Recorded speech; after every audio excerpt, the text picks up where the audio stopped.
Bismillahirrahmanirrahim. Alhamdulillah wassalatu wassalamu ala Rasulillah. Amma ba'd. Setelah kita memahami bagaimana cara logika dan berpikir kritis, kita harus langsung praktek. Praktek secara pribadi diri sendiri dan saat kita mengkonsumsi sebuah konten. Apa yang membedakan Indonesia dengan Singapura? Singapura negara kecil, mini, tapi dia bisa kuat, punya power. Orang-orang investasi di sana dan mereka berdomisili di sana.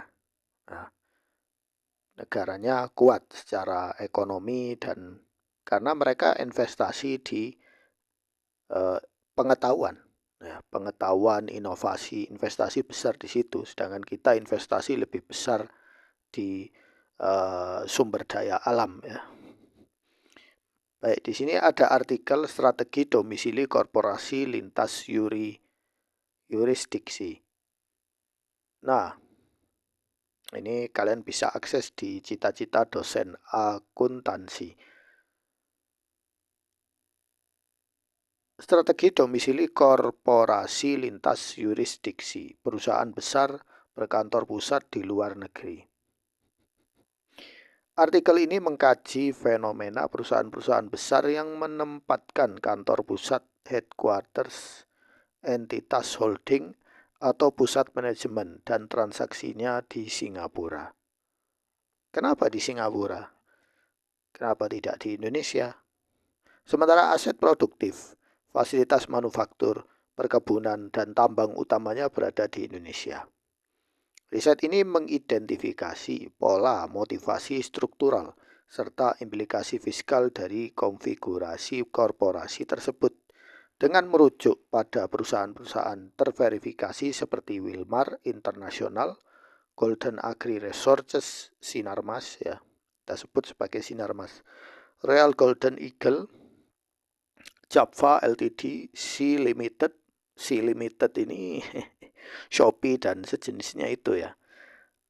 Galen Venture, Salim Group, serta jaringan trading offshore dari grup pertambangan seperti Adaro. Artikel ini menyimpulkan bahwa konfigurasi ini didorong oleh kombinasi insentif pajak.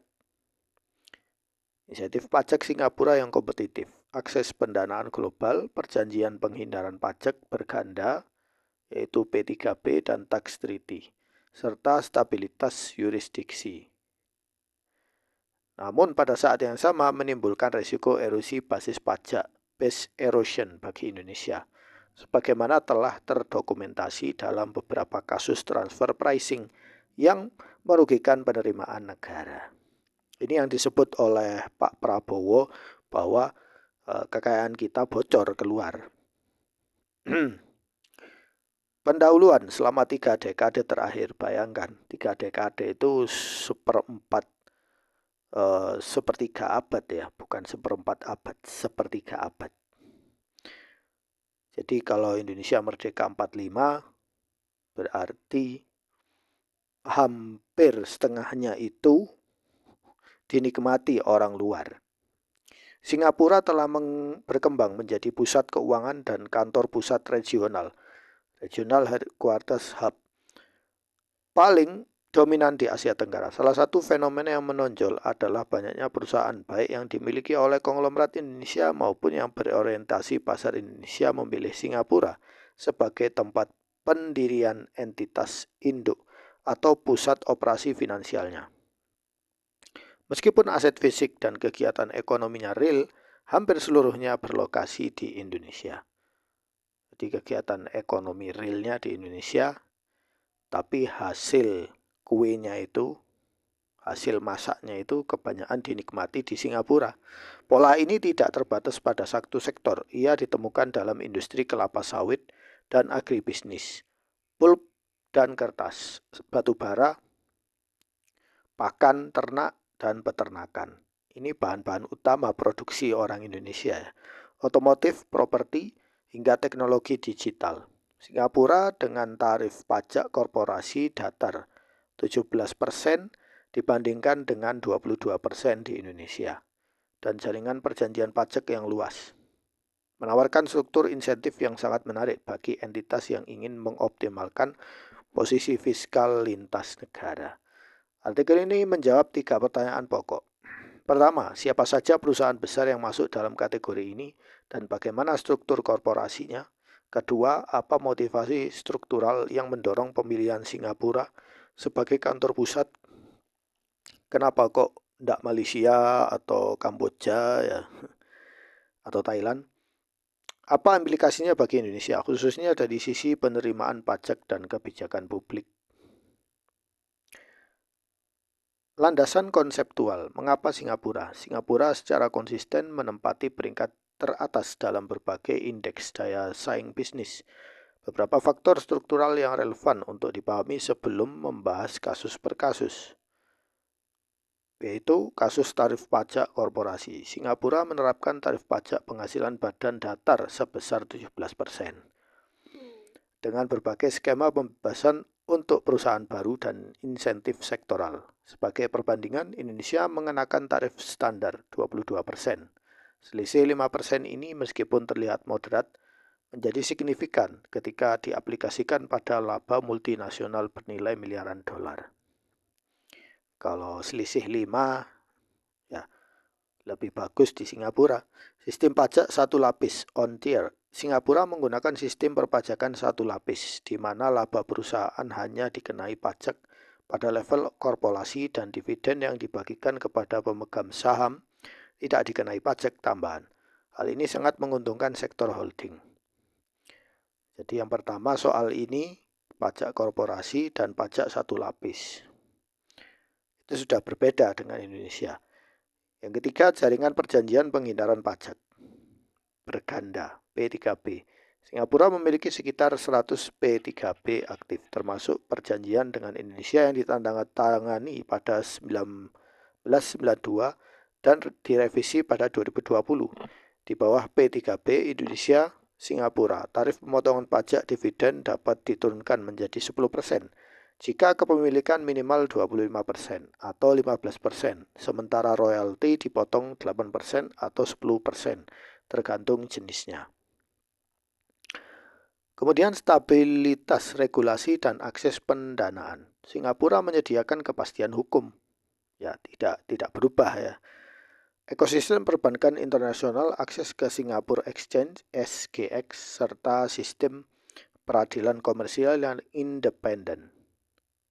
Bagi perusahaan yang membutuhkan pinjaman sindikasi internasional atau penerbitan obligasi global, kredibilitas yurisdiksi Singapura merupakan aset penting. Ya, ini hukum ya, kepastian hukum. Ini soal hukum. Pertimbangan operasional non-fiskal. Selain pertimbangan pajak, Singapura menawarkan akses ke talenta manajerial, regional infrastruktur, transportasi, dan logistik, serta kedekatan geografis dengan operasi di Indonesia, khususnya wilayah Sumatera.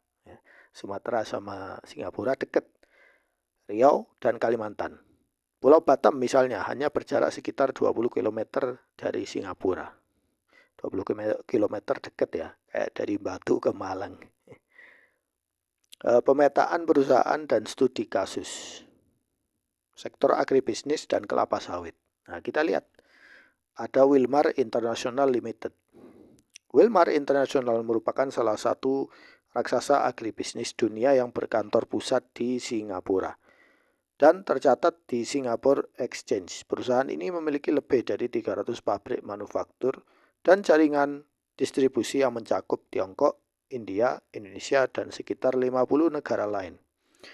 2/3 perkebunan kelapa sawit Wilmar berada di Indonesia. Pada 2024, Wilmar mencatat pendapatan sekitar 67,4 miliar dolar.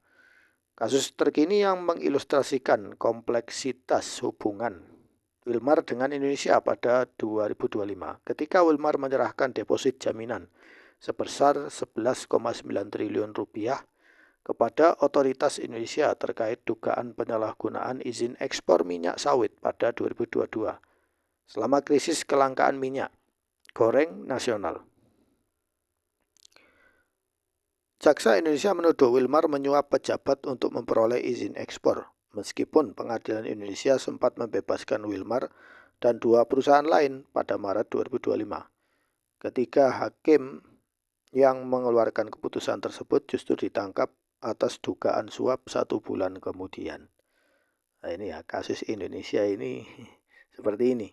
Nah, kemudian Golden Agri Resources, Grup Sinarmas. Golden Agri Resources adalah perusahaan kelapa sawit terbesar kedua di dunia. Tercatat di Singapore Exchange dan dikendalikan oleh konglomerat Indonesia, Sinarmas, yang didirikan oleh keluarga Wijaya. Meskipun induk grup Sinarmas berkantor di Jakarta, lengan agribisnisnya GAR berbasis di Singapura. GAR memiliki perkebunan kelapa sawit yang luas di Indonesia dan menjalankan kegiatan hilir di Tiongkok. Wow, jadi bisnisnya ada 3 tempat ini. GAR bersama Wilmar dan Olam International merupakan 3 perusahaan agribisnis berbasis Singapura yang sebagian besar operasinya berada di Indonesia. Dan ketiganya tercatat di SGX. Hal ini menjelaskan mengapa SGX dan bukan Bursa Efek Indonesia seringkali menjadi tempat valuasi pasar utama untuk aset-aset agribisnis Indonesia. Jadi hasil keuntungan itu muternya di Singapura, pakai saham Singapura, bukan Indonesia. Royal Golden Eagle, Sukanto Tanoto. Ini orang kaya ini. Dia konglomerat. Royal Golden Eagle yang sebelumnya bernama Raja Garuda Mas adalah grup terdiversifikasi yang dimiliki oleh pengusaha Indonesia Sukanto Tanoto. RGE didirikan pada 1973, secara resmi memindahkan basisnya ke Singapura pada 1997. Sudah lama ini. Saat ini RGE mengelola aset bernilai lebih dari 40 miliar dolar dengan lebih dari 80.000 karyawan dan beroperasi melalui anak-anak usaha seperti April, Pulp dan Kertas, Asian Agri, kelapa sawit, Apikal, refineri minyak sawit, Brakel, selulosa khusus, dan Asia Pacific Rayon. Sebagian besar fasilitas produksi RGE berada di Indonesia. Pabrik pulp April di Kerinci, Riau, merupakan salah satu kompleks manufaktur pulp terbesar di dunia, sementara kantor korporasi berada di Singapura, subhanallah, Hong Kong, dan Jakarta. Pada 2012, perusahaan afiliasi RGE Asian Group terbukti bersalah dalam salah satu kasus penggelapan pajak terbesar dalam sejarah Indonesia dan akhirnya membayar denda 2,5 triliun rupiah setelah Kejaksaan Agung mengancam akan menyita asetnya. Daripada disita asetnya, ya kasih 2,5 triliun, selesai, beres ya. Ya mereka ini powernya dibuat berdasarkan bisnis ya. Japfa Ltd. Japfa adalah korporasi multinasional di bidang agrikultur dan pangan yang berkantor pusat di Singapura. Namun asal-usul dan operasi utamanya berada di Indonesia melalui PT Japfa Comfit Indonesia, Tbk, didirikan pada tahun 1971. Japfa kemudian tercatat di Bursa Efek Jakarta 1989 dan Singapore Stock Exchange 2014. Pada 2023, Japfa membukukan pendapatan USD 4,4 miliar. Dengan sekitar 37.000 karyawan, mengoperasikan bisnis pakan ternak, unggas, daging olahan, dan produk susu di Indonesia, Vietnam, Myanmar, Bangladesh, dan India. Wow, lebar ya. Berikutnya, sektor pertambangan dan energi. Nah, kalau yang pertama ini sektornya kan terkait dengan makanan ya. Ini sekarang energi. Adaro Energi PT Alam Tri Resources Indonesia merupakan salah satu produsen batu bara terbesar di Indonesia. Pada 2019, Organisasi Investigasi Internasional Global Witness merilis laporan berjudul Texin Times for Adaro yang menelusuri pemanfaatan anak usaha Adaro di Singapura Gold Trade Service International dalam struktur trading internalnya. Menurut laporan tersebut, antara 2009 dan 2017, nilai komisi penjualan tahunan yang diterima Coltrane di Singapura meningkat dari rata-rata 4 juta dolar menjadi 55 juta dolar. Lebih dari 70% batubara yang diperdagangkan Coltrane berasal dari anak-anak usaha adaro di Indonesia. Profit komisi tersebut dikenai pajak rata-rata 10% di Singapura. Kecil sekali. Sementara jika diperhitungkan di Indonesia, tarif efektifnya akan jauh lebih tinggi. Global Witness memperkirakan struktur ini berpotensi menyebabkan Indonesia kehilangan penerimaan pajak hingga 125 juta dolar selama periode tersebut. Angka yang fantastis. Dengan tambahan 45 juta dolar yang juga dapat hilang akibat penggunaan anak usaha di Malaysia dan Mauritius. Adaro membantah temuan tersebut dan menegaskan bahwa seluruh struktur korporasinya patuh pada hukum yang berlaku. Namun kasus ini menjadi salah satu studi paling banyak dikutip dalam diskusi akademis dan kebijakan publik mengenai transfer pricing perusahaan tambang Indonesia. Ya tentu orang Barat kalau mereka melakukan investigasi, mereka tidak bodoh, mereka paham. Ya. Cuma hanya orang yang memang benar-benar belajar dan memiliki ilmu analisa, berpikir kritis, dia akan paham. Ya. Sektor otomotif dan konglomerasi Salim Group melalui Galen Venture. Salim Group adalah konglomerat Indonesia tertua dan terbesar yang asetnya meliputi Indofood, Indomaret, Bogasari, Indomobil. Meskipun Salim Group sendiri berkantor pusat di Jakarta, salah satu kendaraan investasi utamanya adalah Galen Venture, perusahaan investasi dan tercatat di Singapore Exchange dan dimiliki sekitar 53% oleh Salim Group, maksudnya sahamnya ya. Pada 2012-2013, Galen Venture mengakuisisi 52,35% saham PT Indomobil Sukses International Tbk, salah satu distributor otomotif terbesar di Indonesia senilai SGD Singapura dolar 982,88,2 juta, sekitar 810 juta dolar. Dengan demikian, kendali atas Indomobil yang seluruh operasinya berada di Indonesia dan memegang lisensi merek Suzuki, Audi, Volkswagen, Nissan, Volvo, Hino, dan Foton berada di tangan entitas yang tercatat di SGX. Pada Agustus 2025 melalui struktur ini, Indomobil mengakuisisi 99,9% saham PT Nissan Motor Indonesia. Ya kurang kaya apalagi Singapura ya dari ini semua, dari Indonesia. Kemudian sektor teknologi, Sea Limited. Nah, ini yang tiap hari jualan produk murah ini. Sea Limited ya, adalah perusahaan internet konsumen yang didirikan di Singapura pada 2019 oleh Forrest Lee. Perusahaan ini mengoperasikan 3 lini utama. Pertama, Garena Gaming, kemudian Shopee e-commerce, dan SeaMoney, jasa keuangan digital.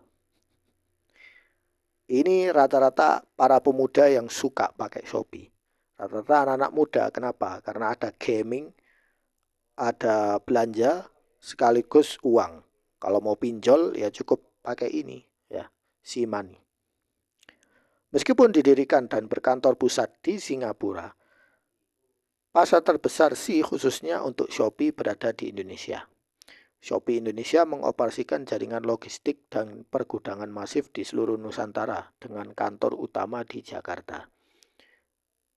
Tentu Shopee itu berburu ke sini, berburu pelanggan, bukan berburu seller ya. Mereka lebih cerdas dari seller. Ya maaf saja ya. Sea melakukan IPO di New York Stock Exchange pada Oktober 2017. Yang saat itu merupakan IPO publik AS terbesar oleh perusahaan teknologi Asia Tenggara. Bayangkan ya.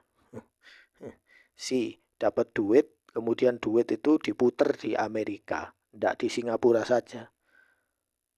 Konfigurasi ini didirikan di Singapura, tercatat di NYSE, namun memperoleh sebagian besar pendapatan dari operasi di Indonesia. Merupakan contoh klasik dari headquarters arbitrage generasi digital. Bayangkan. Ini sebagai pengetahuan untuk para seller ya di Shopee. Sektor properti Sinarmas Land. Sinarmas Land Ltd berkantor pusat dan tercatat di Singapura, namun aktivitas propertinya berlangsung utamanya di Indonesia, termasuk pengembangan BSD City di Tangerang dan kota Delta Mas di Cikarang, Tiongkok dan Malaysia. Ini mengkonfirmasi pola yang konsisten dalam grup Sinarmas.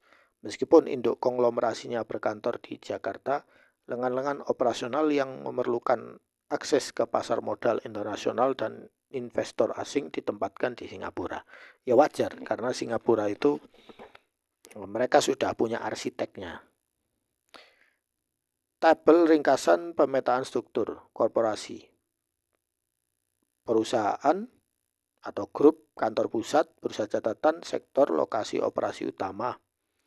Wilmar Internasional, Singapura, SGX, Agribisnis Kelapa Sawit, Indonesia, mayoritas Malaysia, Tiongkok. Golden Agri Research, Singapura, SGS, Kelapa Sawit, Indonesia, Royal Golden. Nah ini gambarannya ya. Nah, mereka menempatkannya di mana? Nah, saham-sahamnya ditaruh di mana? Di Singapura rata-rata. Ya. Singapura, ya sebagian ada yang di Amerika. Nah, motivasi struktural lebih dari sekedar tarif pajak. Jadi ini karena ada semacam beberapa alasan, bukan soal pajak saja. Berdasarkan studi kasus di atas dapat diidentifikasi beberapa motivasi struktural yang sistematis. Pertama, optimalisasi pajak melalui transfer pricing. Komoditas yang dihasilkan di Indonesia batu bara, minyak sawit, pulp, sering kali dijual terlebih dahulu kepada afiliasi di Singapura dengan harga yang lebih rendah dari harga pasar sebelum dijual ke pembeli akhir di harga pasar. Jadi afiliasi ya. Maksudnya ini saya jual dulu ke Fulan. Kemudian Fulan selisih margin yang signifikan kemudian dibukukan di Singapura dan dikenai pajak dengan tarif yang lebih rendah. Jadi di sana kena pajak, bukannya tidak kena pajak ya, kena pajak. Menteri Keuangan Indonesia Purbaya Yudi Sadewa pada Mei 2026 secara terbuka mengungkapkan adanya dugaan manipulasi transfer pricing dengan ekspor CPO yang melibatkan afiliasi di Singapura, di mana harga jual di negara tujuan dapat mencapai 2 kali lipat harga ekspor dari Indonesia ke Singapura. Nah, akses ke pasar modal internasional, Singapore Exchange dan New York Stock Exchange menawarkan likuiditas, basis investor institusional dan multiple valuasi yang umumnya lebih tinggi dibandingkan bursa efek Indonesia, khususnya untuk sektor komoditas dan teknologi global. Nah, ini kuncinya di sini. Mitigasi resiko politik dan yurisdiksi. Salah satu kasus paling instruktif adalah RJE yang memindahkan basis ke Singapura pada 1997 untuk memitigasi dampak pembatasan perjalanan global yang dikenakan terhadap Indonesia saat itu. Singapura menyediakan lapisan pelindung yurisdiksi dari fluktuasi politik domestik. Ya waktu itu kan ada masalah kan, ya soal perubahan kebijakan pemerintah politik waktu itu, terus kerusuhan dan sejenisnya. Jadi Singapura manggil, ayo ke sini, nah, sini aman. Sentralisasi treasury dan manajemen risiko. Manajemen kas, hedging mata uang dan pembiayaan sindikasi internasional lebih efisien. Dijalankan dari pusat keuangan dengan infrastruktur perbankan global. Dukungan profesional dan akses ke pasar derivatif yang dalam. Kemudian pemanfaatan jaringan P3B dengan menempatkan perusahaan induk di Singapura. Perusahaan multinasional dapat memanfaatkan jaringan tax treaty Singapura yang lebih luas untuk meminimalkan pemotongan pajak di yurisdiksi sumber. implikasi bagi Indonesia. Nah, sekarang efeknya bagi Indonesia apa? Erosi basis pajak, ya. DJP, saya singkat ya, DJP Indonesia mengakui bahwa transaksi antara entitas terafiliasi yang melibatkan yurisdiksi dengan tarif pajak lebih rendah termasuk Singapura menjadi area pengawasan utama. Indonesia mengatur prinsip kewajaran dan kelaziman usaha, AMLAT Principle, melalui Peraturan Menteri Keuangan Nomor 172 tahun 2023 yang mewajibkan dokumentasi transfer pricing untuk transaksi afiliasi.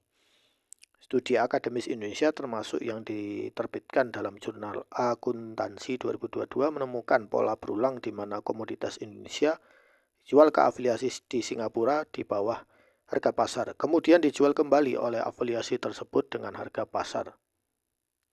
Pola ini secara struktural mengalihkan laba ke yurisdiksi dengan pajak yang lebih rendah. Reaksi kebijakan. Pemerintah Indonesia merespon fenomena ini melalui beberapa instrumen.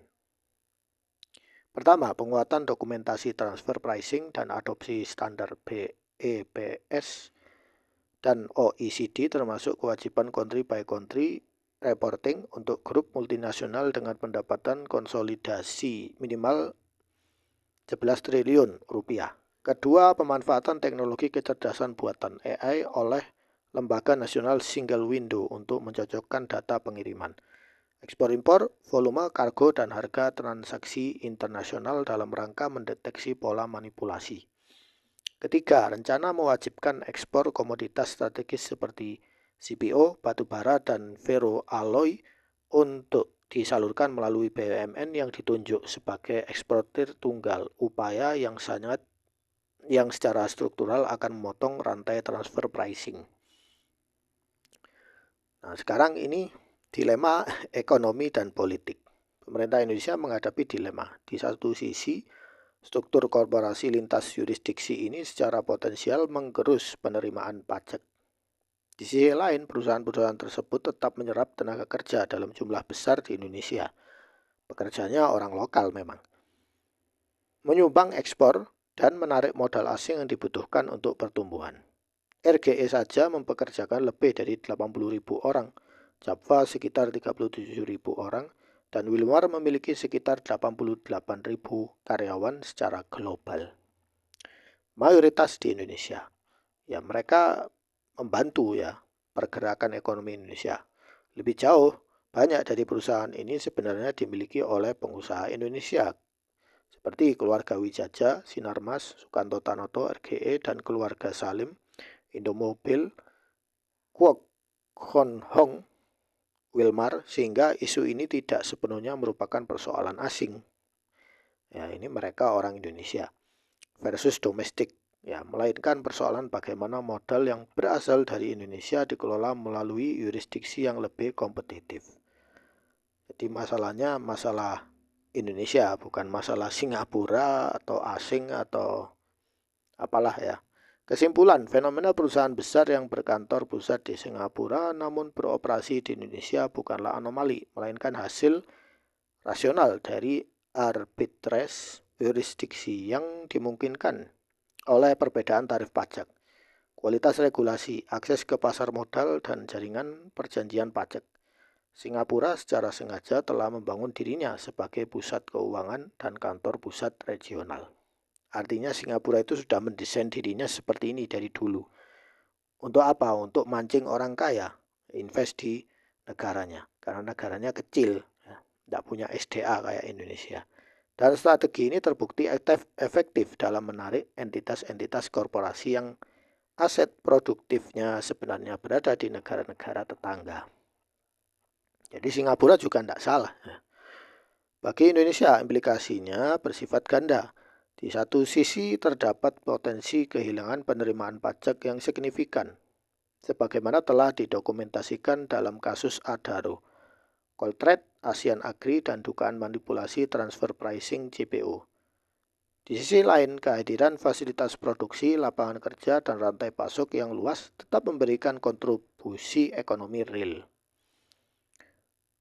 Respons kebijakan yang efektif tampaknya tidak terletak pada upaya memaksa relokasi kantor pusat ke Indonesia yang secara struktural sulit dilakukan, melainkan pada penguatan rezim transfer pricing, peningkatan kapasitas otoritas pajak dalam audit lintas yurisdiksi, partisipasi aktif dalam kerangka BEPS dan Pilar 2 OECD, serta peningkatan daya tarik Indonesia sebagai yurisdiksi melalui penyederhanaan regulasi, kepastian hukum, dan insentif yang lebih berfokus. Tanpa pembenahan struktural di sisi domestik, gravitasi Singapura sebagai pusat keuangan regional akan tetap mendominasi peta korporasi Asia Tenggara. Ini sumbernya ya, Wikipedia, Fortune. Nah, ini sumber-sumbernya, nanti kalian bisa akses di web-web. Ya. Jadi artikel ini disusun berdasarkan informasi publik yang dapat diverifikasi pada Mei 2026. Beberapa data finansial dan struktur korporasi dapat berubah seiring waktu. Tuduhan-tuduhan terkait transfer pricing yang disebut dalam artikel ini mencerminkan klaim publik dari otoritas pemerintah, LSM atau peneliti, dan tidak semua telah diputus secara final di pengadilan. Artinya yang saya baca ini bukan mutlak benar atau mutlak salah, tapi ini sumbernya. Ya, beberapa perusahaan yang disebut telah menolak tuduhan-tuduhan tersebut.